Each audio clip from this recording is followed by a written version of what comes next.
Cours d'histoire.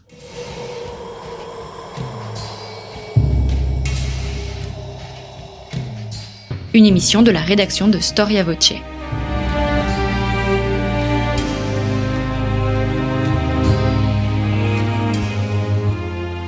On retrouve Christophe Dickès. Chers auditeurs, bonjour, bienvenue pour cette nouvelle édition de nos cours d'histoire. N'hésitez pas à soutenir Storia Voce. Cette émission a été enregistrée grâce au soutien d'une association, l'association Outre-mer Développement, mais vous-même, vous pouvez soutenir nos émissions tout simplement en faisant un don à partir de notre site internet, soutenez Storia Voce, donc à partir de notre page d'accueil de notre site. Vous recevrez, en faisant un don, vous recevrez un livre de votre choix grâce à un de nos partenaires, les éditions Fayard, les éditions Talandier et enfin les éditions Perrin. Nous avons entamé la semaine dernière une réflexion sur la colonisation à l'époque moderne, et réfléchir sur la colonisation à l'époque moderne, c'est aussi traiter de la question de l'esclavage. Frédéric Régent, bonjour. Bonjour. Merci d'avoir répondu à notre invitation. Vous êtes maître de conférence à l'université Paris-Panthéon-Sorbonne. Vous êtes président du Comité national pour la mémoire et l'histoire de l'esclavage. Alors, bien sûr, nous faisons un devoir de mémoire, mais nous faisons avant tout un devoir d'histoire en vous recevant à ce micro. Nous avons traité la semaine dernière de la formation ce qu'on appelle des îles à sucre, et sur ces îles à sucre va se développer une révolution, la révolution sucrière, ce que vous avez présenté la semaine dernière, et cette semaine, vous êtes venu nous parler de la société esclavagiste, donc sur la longue période des 17e, 19e siècle. Qui sont, Frédéric Régent, les premiers esclaves sur le territoire français ? Alors, les premiers esclaves dans les colonies françaises sont des Amérindiens déjà, et également donc des Africains. Donc les colons français vont suivre le modèle espagnol et portugais, qui ont recours à l'esclavage d'Africains, mais ils vont également utiliser des esclaves amérindiens. Bon, très rapidement, l'esclavage africain va devenir beaucoup plus important que l'esclavage amérindien, pour des raisons démographiques. Il y a une très forte dépopulation chez les Amérindiens, et donc du coup, nécessité d'importer une main-d'œuvre venue d'Afrique. Comment se fait-il que l'esclavage soit interdit en France à l'époque et autorisé sur ces terres ? Alors, l'un des éléments qui explique cela, c'est que il est très difficile d'évangéliser les Africains sur place, du fait de l'impossibilité que les Européens ont à cette époque de faire la conquête territoriale de l'Afrique. Et donc, la papauté, par exemple, a interdit l'esclavage des Amérindiens, parce que il y a toute une série de missions qui ont vu que l'on pouvait évangéliser les Amérindiens. Et finalement, la traite négrière est considérée comme un biais qui permettrait d'évangéliser les Africains. C'est-à-dire, comme on peut pas les évangéliser en Afrique, eh bien, on va les transporter, enfin, on va en transporter une partie en Amérique et les évangéliser sur place. Et d'ailleurs, en 1642, lorsque Louis XIII autorise la traite négrière dans les colonies françaises, c'est son arrière-pensée, c'est son but. Il pense que c'est le moyen d'évangéliser les Africains. Mais avec comme idée qu'une fois qu'ils seront évangélisés, ils deviendraient sujets du roi de France, donc libres. Pourquoi l'esclave africain s'impose, et peut-être avant tout, comment en Afrique s'organisent ces marchés d'esclaves ? Parce que on a tendance à voir généralement l'aboutissement de ces hommes qui traversent la mer sans voir leurs origines en Afrique et les marchés d'esclaves préexistants en Afrique. Oui, voilà. Alors, Pourquoi l'esclavage triomphe? C'est que de toutes les main-d'œuvre qui sont utilisées dans les colonies, donc on utilise de la main-d'œuvre amérindienne, très forte mortalité. On utilise de la main-d'œuvre européenne, là aussi, mortalité effroyable. Et finalement, alors la mortalité des Africains est importante, mais elle est moins importante que celle des autres. Et donc, l'idée va triompher que l'Africain, il est adapté pour ce climat, milieu, oui. Ce milieu. On parle pas de milieu à l'époque, mais on parle vraiment de climat, qu'il est adapté pour ce climat et que c'est la main-d'œuvre qui s'impose. Donc ça, c'est le premier point. Le deuxième point, c'est qu'effectivement, il existe des marchés. Avant même l'arrivée des Européens, il existe des zones de commerce d'esclaves. Et d'ailleurs, les Portugais vont dans un premier temps plus servir d'intermédiaires entre Africains, notamment entre la côte des esclaves, donc l'actuelle côte du Bénin, et la côte de l'or, l'actuelle côte du Ghana, où ils vont servir d'intermédiaires, où ils vont acheter des esclaves à des Africains pour les revendre contre de l'or à d'autres Africains. Donc ce sont des Africains eux-mêmes qui capturent des esclaves et qui les revendent. Oui. Voilà. Alors soit ils les capturent, soit dans leur société, ce sont des gens qui ont un statut d'esclave, ou également, ça peut être aussi des esclaves pour dette, ou des esclaves par condamnation pénale. Mmh. Et donc, ce sont ces esclaves-là qui sont vendus aux Européens. Mmh. Pour la France, vous évoquez les Portugais, mais pour la France, La Rochelle possède une place particulière dans ce marché. Oui, ça va être l'un des premiers, c'est même, je pense, le premier port qui lance une expédition négrière. Avec Le Havre, voilà, Le Havre et La Rochelle sont les deux, et donc ils vont se lancer donc dans la traite négrière, suivant le modèle donc des Portugais, ensuite repris par les Hollandais. Donc les navires partent des ports européens, ils sont chargés de textiles, de tissus, d'armes, de quincaillerie, de produits de luxe. Voilà, vraiment une idée reçue, c'est les esclaves sont achetés à un prix élevé aux intermédiaires africains. Voilà, c'est pas, on a employé le terme de pacotille. En gros, le terme de pacotille correspondait à des petits paquets, mais des petits paquets dans lesquels il y avait des produits de luxe. Donc rien à voir avec de la verroterie. Et ensuite, ces esclaves, une fois, et aussi beaucoup d'armes. Ce qu'il faut voir, c'est par exemple au milieu du XVIIIe siècle, un esclave est échangé contre un fusil. Donc, lorsque un navire négrier part avec 300 esclaves, il a laissé 300 fusils en Afrique. D'ailleurs, ça met en place un système où les États africains ont besoin de vendre des esclaves pour pouvoir s'armer, pour pouvoir se défendre de leurs voisins. Donc, on crée un système de prédation, de guerre, en raison de la traite négrière. Les personnes de ma génération ont tous entendu parler de ce qu'on appelle le système triangulaire, en fait le commerce triangulaire. Oui. C'est une expression qui, sur le plan historiographique, existe toujours ? Oui, bien sûr. Oui, parce que donc j'ai déjà le premier côté du triangle, c'est d'Europe en Afrique. Ensuite, d'Afrique en Amérique, ce sont donc c'est le transport des esclaves.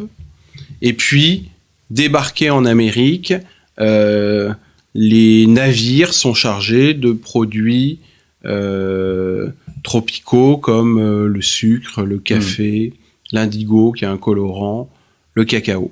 Voilà. Alors maintenant, la seule chose qu'il faut nuancer, c'est que il existe aussi un très fort commerce en droiture, c'est-à-dire des navires qui partent avec du vin, de la farine, de la quincaillerie de Bordeaux, par exemple, pour aller en Guadeloupe et qui reviennent avec du sucre et du café. C'est-à-dire que tous les navires qui vont vers les Antilles ne sont pas seulement des navires négriers, il y a aussi des navires de commerce. Par exemple, pour Bordeaux, c'est un navire négrier pour 10 navires de commerce. Alors, ça fait un lien avec ma prochaine question. sur les effectifs, il est très difficile d'avoir des chiffres où l'historien a en sa possession des sortes de livres sur le nombre d'esclaves vendus. Oui, alors c'est vraiment un commerce que l'on connaît très bien. Il y a beaucoup d'études.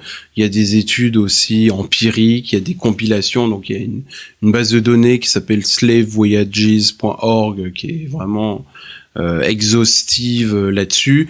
Donc c'est quelque chose que l'on connaît bien parce que tout simplement les maisons de commerce avaient des registres de comptes et qui plus est dans le cadre français, la traite négrière était subventionnée. Donc pour chaque esclave importé dans les colonies, il y avait des primes qui étaient données.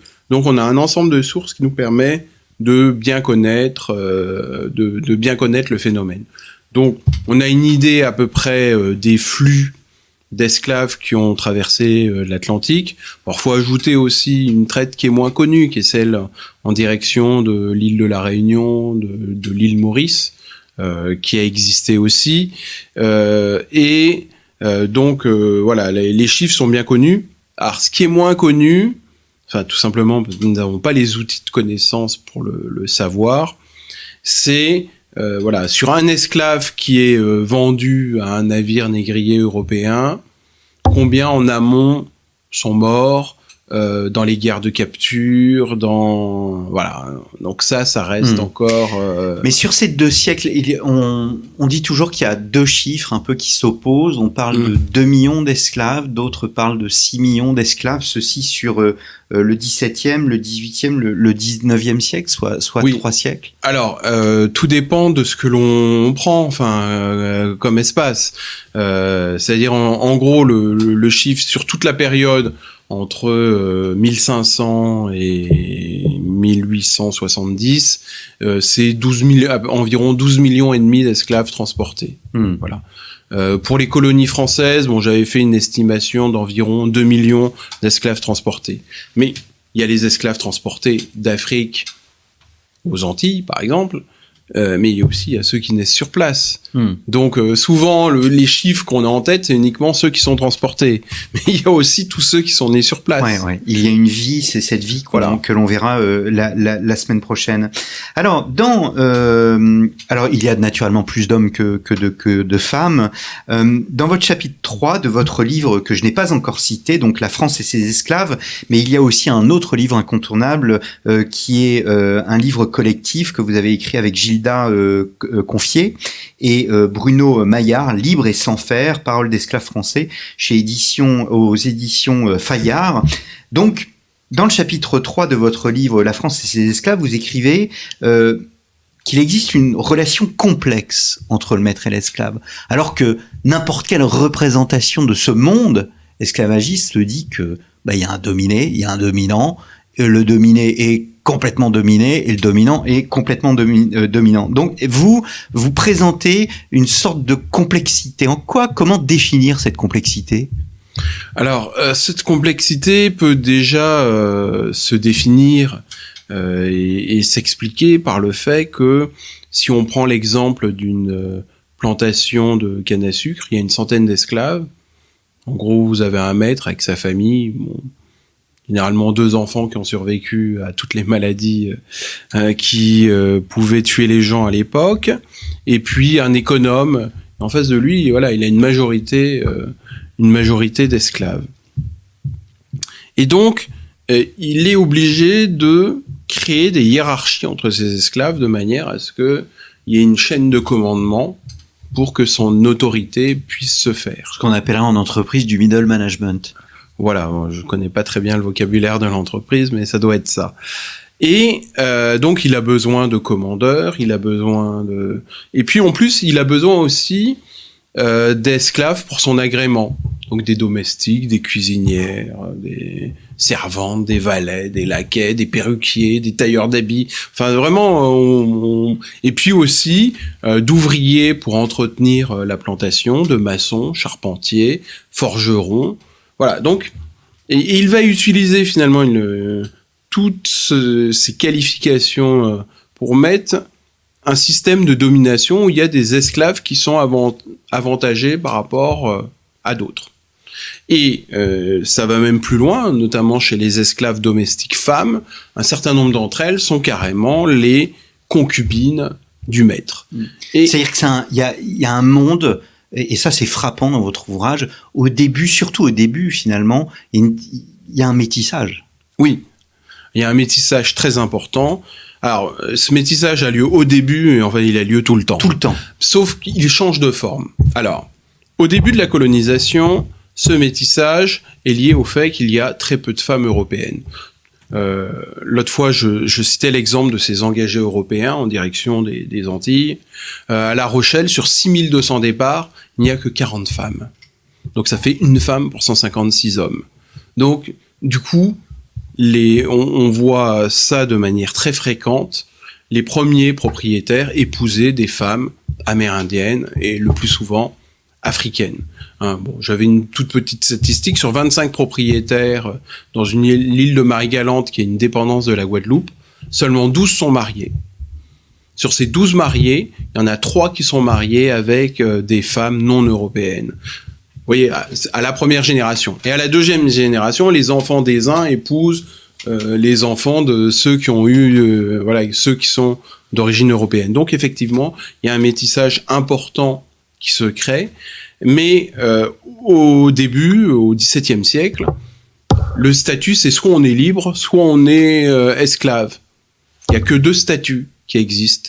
Et donc, il n'y a pas tant on s'arrête pas sur la couleur de la femme d'un individu. Et c'est au XVIIIe siècle que vont se mettre en place des catégories de couleurs. Mais ce que j'ai pu constater dans mes travaux, et notamment dans l'ouvrage Les Maîtres de la Guadeloupe, c'est que finalement, vont être considérés comme blancs beaucoup de ces pionniers qui avaient épousé des femmes de couleur, mais dont les enfants ont épousé des Européens, les petits-enfants des Européens. Puis voilà, au bout de 3-4 générations, ces gens paraissaient blancs et ils ont tous été rangés dans la catégorie des blancs. Voilà. Il y a des hommes de couleur qui sont libres, hein, vous leur consacrez tout un chapitre. Est-ce que ces hommes ont-ils eux-mêmes été des esclaves, et est-ce qu'ils sont vraiment libres ? Alors, oui, les libres de couleur, c'est finalement quelque chose qui va apparaître au XVIIIe siècle. Comme je l'ai indiqué, au XVIIe siècle, même dans les registres, on note pas la couleur des gens. Au XVIIIe siècle, là, par contre, on note de manière de plus en plus systématique la couleur des individus. Alors, ces libres de couleur, donc, sont soit des enfants de libres de couleur, ou soit des gens qui sont affranchis. Alors, mais si on remonte la chaîne, lorsqu'on a ses parents libres de couleur, il y a bien une génération où on arrive à quelqu'un qui est affranchi. Donc voilà, donc c'est des affranchis et des descendants d'affranchis. Et alors, ces libres de couleur sont libres, mais ils ne sont pas égaux, n'ont pas les mêmes droits. Alors, après, il faut nuancer. Nous sommes dans une société d'Ancien Régime où il n'y a pas d'égalité devant la loi, mais en l'occurrence, dans les colonies, le fait d'être blanc, le statut de blanc donne des privilèges, par exemple certaines exemptions fiscales, des droits, des immunités que les libres de couleur n'ont pas. Exemple, ils ne peuvent pas accéder au même travail, par exemple. Ils ne peuvent pas accéder aux mêmes fonctions, peuvent pas être officiers de milice, officiers de justice, peuvent pas être avocats, peuvent pas être médecins, pharmaciens, armuriers, orfèvres, enfin bref, il y a toute une série d'interdictions. Ils n'ont pas le droit d'être appelés monsieur, ils n'ont pas le droit de porter l'épée, voilà. Est-ce que je reviens aux esclaves eux-mêmes. Est-ce que les maîtres ont un pouvoir absolu ? Vous évoquez des relations non en droit, mais dans le cadre, je vous cite, d'une entente tacite. Qu'est-ce que c'est une entente tacite ? Existe-t-il au fond une condition juridique de l'esclave ? Oui, alors il existe une condition juridique de l'esclave qui est définie dans l'édit de mars 1685, dans un certain nombre de règlements et d'ordonnances royales qui vont suivre. Donc, en théorie, le maître n'a pas de pouvoir absolu sur l'esclave. L'édit de mars 1685, qui ensuite va être rebaptisé par des éditeurs parisiens le Code Noir, en 1718, eh bien, le maître, il a un pouvoir domestique sur l'esclave, donc il peut le fouetter, il peut l'enchaîner, mais il n'a pas le droit ni de le tuer, ni de le mutiler. Ça, c'est le texte, ça, c'est la loi. Alors ensuite, dans la pratique, quand même, le pouvoir du maître est immense, parce que le maître qui tue un esclave a peu de chances d'être poursuivi. Pour une raison assez simple, c'est que dans une très longue période, les esclaves n'ont pas le droit de témoigner contre leur maître. Donc un meurtre sans témoin, ça débouche pas sur une condamnation. Et puis ensuite, la deuxième chose, c'est que les tribunaux sont composés exclusivement de maîtres. Et donc, il y a une solidarité qui existe entre eux. Et donc voilà, alors il a un pouvoir qui est très grand. En théorie, ce pouvoir est pas absolu. En pratique, il est quasi absolu.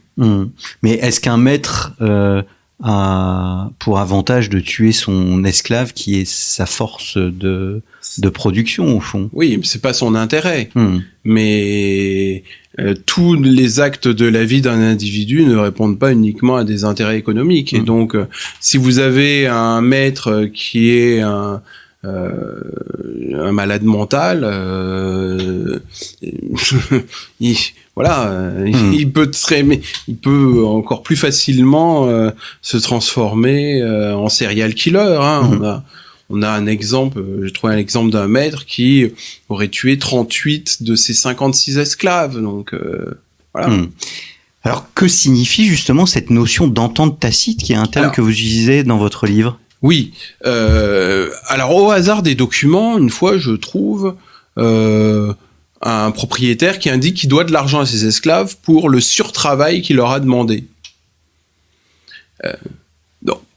Donc il y a un certain nombre. Alors ensuite, deuxième exemple, les esclaves ne doivent pas travailler le dimanche. Donc ça, c'est dans l'édit de mars 1685, dans le Code noir. Et puis, les maîtres prennent l'habitude de donner le samedi comme jour de congé aux esclaves, leur octroient un lopin de terre, et puis pendant le samedi, ils cultivent ce lopin de terre, et puis ils se nourrissent ou s'en servent comme complément alimentaire. Et donc j'ai le témoignage d'un maître qui explique que selon les circonstances, il donne le samedi en entier, le demi-samedi, ou s'il trouve que ses esclaves ont mal travaillé, il leur enlève complètement le samedi. Et donc on le voit, il y a des marges infimes de négociation entre l'esclave et le maître peut pas tout non plus. On a un exemple, c'est Poyen de Sainte-Marie, qui est un colon et qui donne des conseils à un jeune planteur, et il dit il faut lorsque des esclaves sont en couple, il faut laisser le couple tranquille. On comprend ce que ça veut dire. C'est les maîtres vivent quand même aussi dans la terreur des esclaves. C'est-à-dire, ils ont face à eux une multitude. Ils ont peur des révoltes. Ils sont armés. Ils n'ont pas de fusil, mais en tous les cas, ils ont des machettes. Oui, voilà, les esclaves ont des coutelas, des sabres, et donc, surtout, vu la performance des fusils à l'époque, un fusil, ça tire un coup toutes les 2 minutes, et ça rate une fois sur 2 une maison de 2 étages à 200 mètres. Donc, voilà. Mais, dans mes travaux, j'ai vraiment insisté là-dessus, c'est les maîtres utilisent les hiérarchies qui existent au sein des esclaves. D'ailleurs, il y a un auteur qui s'appelle Thibaut de Champvallon, qui est lui-même un propriétaire d'esclaves, et qui dit bien souvent, c'est la femme domestique qui est là, qui prévient le maître des complots. Donc ils utilisent tous les leviers de la hiérarchie. Donc alors, il y a une hiérarchie fonctionnelle, ce que j'expliquais, selon le métier, domestique, forgeron, charpentier, cultivateur, commandeur, selon aussi la couleur. Donc les esclaves métissés sont avantagés, privilégiés par rapport aux esclaves noirs, mais aussi selon l'origine. C'est-à-dire les esclaves créoles, nés dans l'île, se sentent supérieurs aux esclaves africains. Et donc les maîtres, manipulent toutes ces divisions pour, c'est vraiment l'adage diviser pour mieux régner. Eh bien, merci beaucoup Frédéric Régent. La France et ses esclaves, mais aussi paru chez Pluriel, mais aussi Libre et sans faire, un livre coédité avec Gilda Confier et Bruno Maillard. Je vous donne rendez-vous la semaine prochaine pour la suite de nos cours d'histoire.